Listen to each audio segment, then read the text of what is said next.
गणपती बाप्पा मोरया।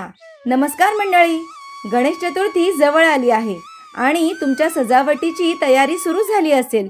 म्हणूनच या व्हिडिओमध्ये आम्ही आमच्या बाप्पासाठी घरच्या घरी एक सुंदर आणि सोपी मखर सजावट कशी केली आहे हेच दाखवणार आहोत।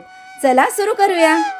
सर्वप्रथम मी डेकोरेशनसाठी बॅकड्रॉप बनवायला घेतलाय आणि यासाठी मी सुंदर असा मोराचा पिसारा बनवते। त्यामुळे गणपतीच्या हाईट प्रमाणे मी मोजून हा एवढा मोराच्या पिसाऱ्याच्या शेपचा कार्डबोर्डचा पीस कापून घेतलाय। आता या मोरपंखी कलरने हा पूर्ण कार्डबोर्डचा पीस मी कलर करून घेते।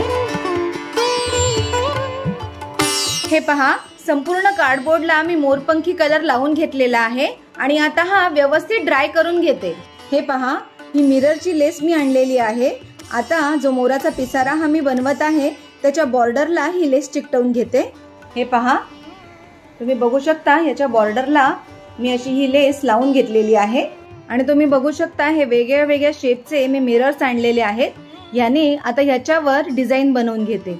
हे पहा, तुम्ही बघू शकता अशा पद्धतीने सगळीकडे मी असं सुंदरसं मिरर वर्क करून घेतलेलं आहे। आणि आता काय करते, ह्या मोराच्या पंखांनी मागच्या बाजूने डिझाईन बनवते। हे पहा, मागच्या बाजूने मी सगळे असे मोरपंख चिकटवून घेतलेले आहेत। हे पहा, मोराच्या पिसाऱ्याप्रमाणे मी असे मोरपंख असे चिकटवून घेतले। हे पहा, तुम्ही बघू शकता सुंदर असा बॅकड्रॉप बाप्पाच्या डेकोरेशनसाठी तयार झालेला आहे।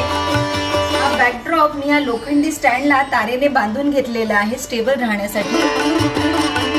इथे टेबलला मी असं कव्हर शिवून ते घातलेलं आहे आणि इथे ह्या बेल्स लावलेल्या आहेत आणि ह्या माळा लावलेल्या आहेत।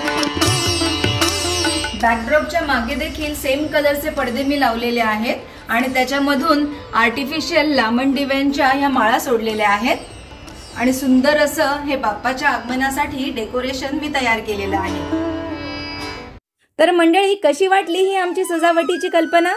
तुम्हाला आवडली असेल तर नक्की लाईक करा, तुमच्या मित्रमैत्रिणींसोबत शेअर करा आणि चॅनलला सबस्क्राईब करा। पुन्हा भेटूया पुढच्या व्हिडिओमध्ये। धन्यवाद।